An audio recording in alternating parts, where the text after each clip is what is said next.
Fly free sports back in the building. Delayed video today. I'm gonna do my recap of the Giants week 6 loss to the Cincinnati Bengals 17-7. The Bengals came out on top. um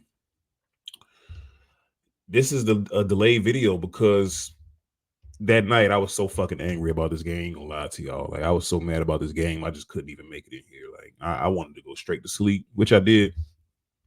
And some days later, now I'm in here making it. This won't happen again. But I had to really calm down after that game, man, for real. But anyway, like I said, the Giants lose to the Cincinnati Bengals 17-7. I've now had time to process this game.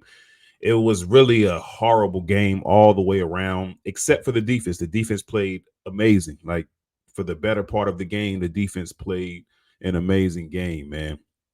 Held it down. Like, we just didn't allow too many points. The first drive was the most frustrating drive. After that, we kind of shut shit down. We let Joe Burrow run for like a 60-yard touchdown or something like that on a third and 14, was it? Something like that. But yeah, I think that was like one of the only big plays that we allowed the entire night. So shout out to the defense, especially Brian Burns' best game as a Giant. Brian Burns was back there wrecking havoc. Um, got a couple sacks. He was in the backfield the whole night. He just made play after play after play. So shout out to Brian Burns, man. I came down on him, pause, and a couple of other games because he wasn't making too big of an impact, but he stepped up. So shout out to him, man. Shout out to that guy. Hopefully he continues to do that and continues to produce at the level he's getting paid for. Dexter Lawrence, of course, man. Dexter Lawrence is the best player. As far as I'm concerned, he's the best defensive player in the NFL. Defensive tackle, leading the league pretty much in sacks now with Aiden Hutchinson going down. Dexter Lawrence is a fucking monster, bro. 7 sacks for an interior lineman through 6 games is phenomenal. It's damn near unheard of, especially when you look at the fact that he gets double and triple teamed so often. Shit don't matter. And Dexter Lawrence is going to get to the quarterback. He's going to do his thing regardless. He's a fucking all-pro. Best player on the team, best defensive player in the league. Nothing else to discuss with Dexter Lawrence. Everybody else played well. Cordell Flott was on Jamar Chase for the majority of the game, held him down. Deontay Banks against T. Higgins. Deontay Banks did okay. Like I said, the defense all the way around was just it was superb, man. Tyler Nubin led the team in tackles, 9 tackles total, solo 5. Yeah, it's just all around good effort. Drew Phillips, of course, he made a couple big tackles. He's been doing that pretty much the whole year when he's played. I know he was out a couple games, but his presence is always felt when he's on the field. Azeez Ojulari, 2 sacks. Should have had 3, but for some reason pulled up on Joe Burrow one time.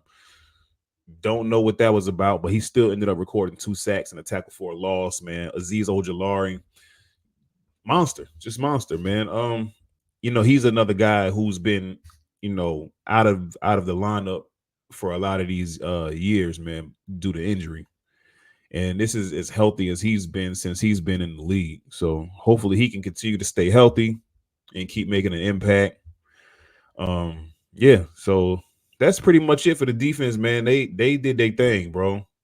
Offense, can't say the same. Daniel Jones played horrible.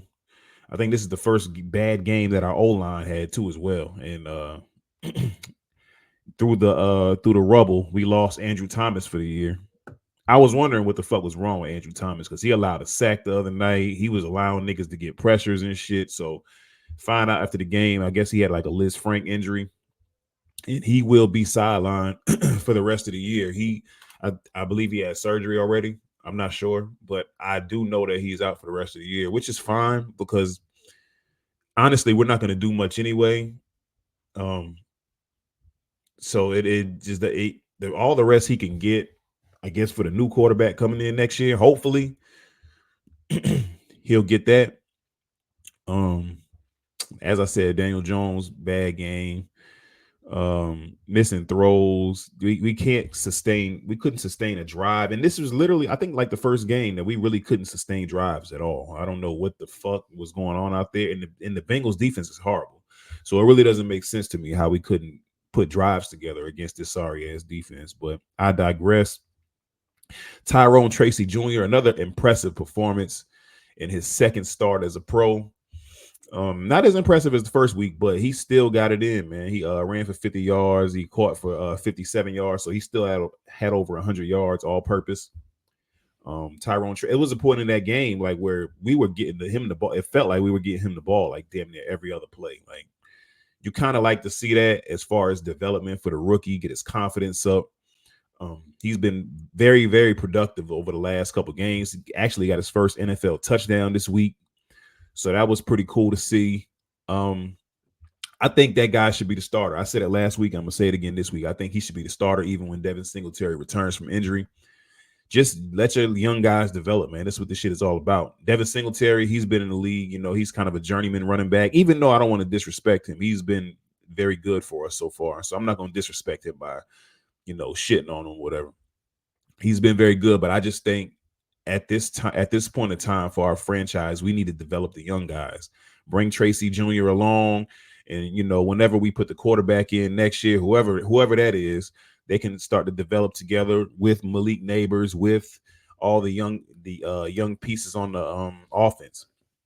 So I think that's something to look forward to. Tyrone Tracy Jr. is going to be a problem in the future, man, especially as the O-line keeps progressing and gelling together. And I like what I'm seeing. I don't like what I'm seeing right now currently, but I think a lot of this shit that we got going on right now is going to pay huge dividends in the future. So yeah, I can't complain about that at all.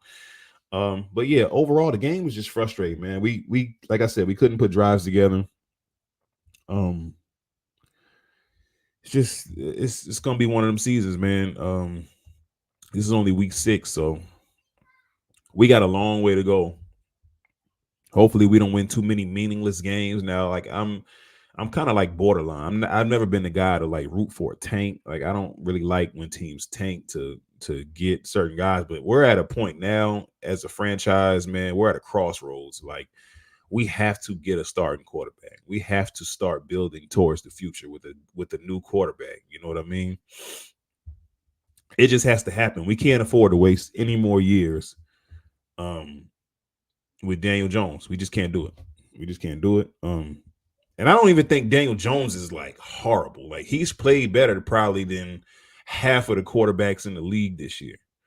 But it comes a point in time where like this is not the guy that's going to lead us to potentially a Super Bowl. It's just not going to happen. Like he's what I say about Daniel Jones, he's probably like one of the best backup quarterbacks, if not the best backup quarterback in the NFL. Like if you bring him in as a backup, phenomenal. Like you can win games with him.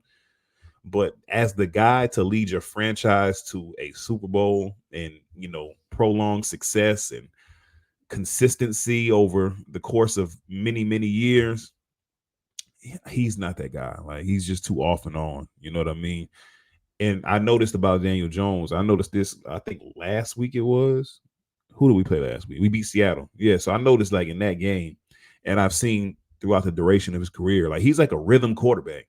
He's one of them quarterbacks that can get extremely, extremely hot. Like we saw that again in the Minnesota playoff game. We saw it a lot that year, and we saw it a couple times this year. Like he'll go like like 3-4 series in a row where he's just lights out. Everything is accurate. Everything is on point. And he just looks phenomenal. And then like you have these times where like when he's cold, he's just completely ice cold, missing every throw. Just his awareness goes down. It's crazy as hell. He's the most hot and cold quarterback I've probably ever seen in a Giants uniform. Like most of the time, either a guy is really trash, a la Dave Brown, or he's very, very, very good. Eli Manning. Even though people say Eli Manning was up and down too, but Eli Manning, when it mattered, always made a play. I never worried about us in playoff games with Eli Manning. I never worried about us in big moments with Eli Manning because I always knew that Eli was going to make a play or two to win the game. Like he always did it. He always did it. So you can say whatever you want about Eli Manning. Shout out to the Hall of Famer. He going to the Hall of Fame this year. So all y'all hating ass niggas, just let it go, bro. Eli's going to the Hall of Fame this year, first ballot. You heard? Now I got a potential look stupid when the voting come out, but I don't care. Eli Manning is a first ballot Hall of Famer. What was I talking about? Yeah, Daniel Jones just hot and cold, man, and we can't live with that as a franchise. Like, we just can't. Like, there has to be some level of consistency at the top. If Brian Dable's gonna be able to keep a job and sustain some success, Daniel Jones cannot be a part of it. That same goes for Joe Shane. Joe Shane, you got to get your guy. You got to get your guy. You got to bring him in here. Whoever you choose. I don't even, at this point, I mean, I want Cam Ward. I'm on the record saying I want Cam Ward from Miami. I want Cam Ward. I believe he's a leader. He'll make all the throws. I think he'll be very, very clutch in big time situations. So I'm on board saying I want Cam Ward, but whoever Joe Shane feel like is his guy, we got to roll with that. You know what I mean? Whether that's Shador Sanders or Ewers or whoever it is, I'm riding with it because that's his guy. He finally gets a chance to get his guy. So I his talent evaluation from his scouts and all his personnel. You know what I mean? Just let him work, let him cook. You heard? But anyway, that was week 6. Giants versus Bengals. Giants lose 17-7.